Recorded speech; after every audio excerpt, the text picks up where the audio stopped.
Okay, so our next preparation is vegetable cuts.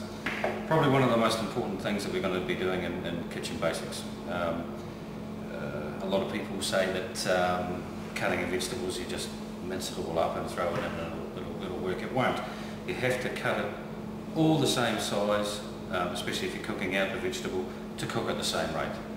This is all about mise-en-place, getting it exact and getting the finished product exactly where we want to be. This is not something that has to be rushed at the start. It's a practice thing, so take your time and get it right from the start. First thing we're going to do is two preparations, one called a Brunoise and another vegetable cut called a Julienne. I'll show you those as we go along. First thing to do is to wash, peel and rinse the board. Let me show you Julienne and Brunoise. First of all, we're going to do a Julienne. We're going to what's called blocking the carrot. So we take the slice off, keeping it nice and flat, and then turning it so it ends up like a square. This is so the carrot doesn't rock all over the bench and it doesn't slip with the knife, causing cuts, etc. What we're going to do with the offcuts of that carrot is turn it into another vegetable cut called a mirepoix, and the mirepoix is used as a foundation for our stocks. But first of all, the Julienne and the Brunoise. So cutting it into slices of about 1 to 3 millimeters thick, keeping our fingers out of the way all the time, all the way down to here.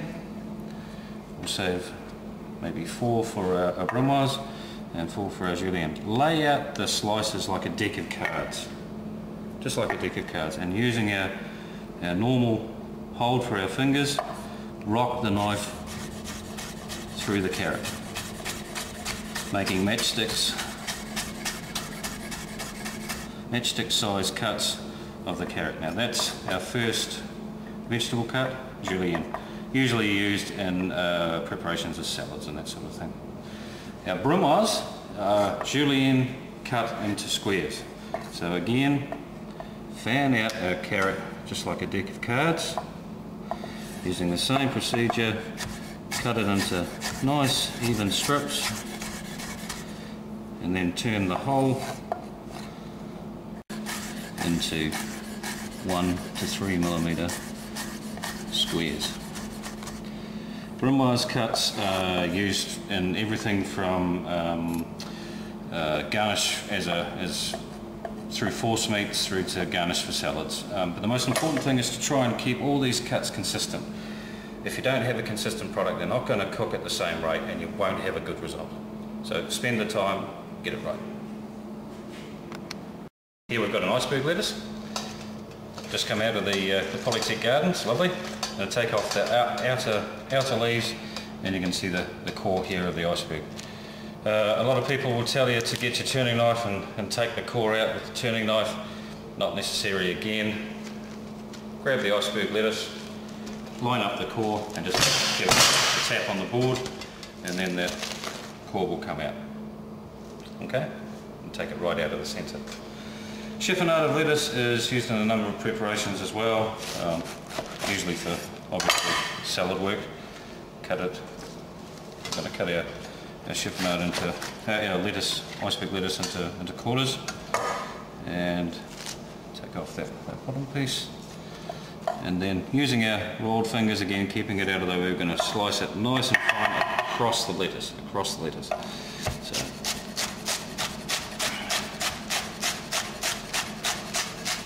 that'll give us a nice fine slice. Okay, our next preparation is Jardonaire. Again, just as important to get all these cuts exactly right. If we're going to be steaming this vegetable, it has to be the same size, or it's not going to cook at the same rate. You're going to get chewy pieces of carrot versus soft ones that are going to fall apart on you. Again, it's all about mise-en-place, taking your time and getting it exactly right.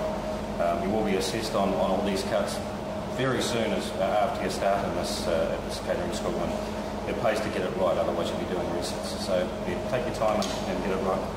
Cut the carrot in half, and again, block the carrot so it doesn't fly around all over the board. End up chopping into your finger. And Jardonaire and I'm going to do these just a little bit bigger, just so I can show you. Jardonaire is 2 to 3 centimetres long and half a centimetre square. So they're matchsticks, but they're bigger matchsticks, bigger than the Julienne. And these are usually used as a vegetable side on a plate. So I'm going to cut those into 4. Cut this carrot into 4. And again, lay it out, so ease of operation. And then cut each one again into 4. And these are just a little bit long, but we're going to be using these again as a vegetable side, so I'm quite happy with that. And you'll be using different sizes and different preparations, but the most important thing is to know what each vegetable cut is and what it's used for. If the chef at your work tells you to go away and give me a half a 4 litre bucket of Jardonaire carrot, you know what to do. Yeah? You don't have to run away and look it up. All these vegetable cuts, I can't stress, are very, very important, and you must get them right. Okay, Jardonaire. What I'm going to do now is show you another Brunoise cut using an onion. Yeah, and it's a little bit more difficult because the onion tends to slide around a little bit more, and you've got to cut it right in the first place. If you cut it wrong, you won't get a good result. So top and tail the onion, but leaving this root end on. Don't cut it too far down, otherwise the onion will flay out and you won't be able to hold it together when you're making your vegetable cuts. So top and tail, and again just run your knife down the length of the onion and take the skin off. Every onion or shallot has a root end and a fat end. The root end again is what's going to hold all the onion together, and the flat end nicely cut through. So cut it toe to tip and keeping the root end away from you when you cut out our Brunoise. Again, folding your fingers through and just slicing down, but not all the way to the end. Slicing down, nice even slices, using the front of our fingers as a guide. Okay, then we take one slice through and another slice through, angling the knife at this angle, so if it does slip, it misses your fingers as it's going through, but all the while keeping the root end on so it holds together.